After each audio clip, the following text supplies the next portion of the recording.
You will never be like your hero, so stop trying. Let me explain. When I first got into filmmaking, there wasn't really any how-tos. YouTube did not exist. All we really had were books and behind the scenes. None of these ever really felt like they were speaking to me until this movie, Spy Kids. It was directed by this guy, Robert Rodriguez. He made other movies too.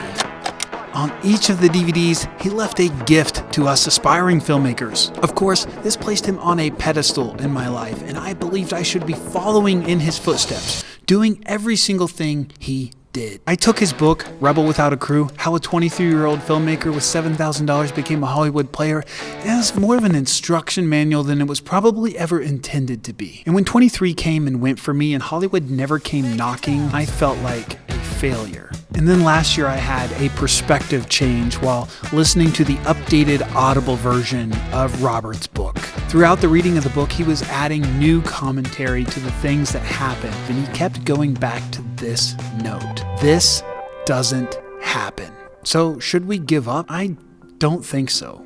All the way back in 2014 at the Oscars, Matthew McConaughey said something while accepting his Academy Award for Best Actor. I had a very important person in my life come to me and say, "Who's your hero?" And I said, "I don't know, I gotta think about that. Give me a couple of weeks." I come back 2 weeks later, this person comes up and says, "Who's your hero?"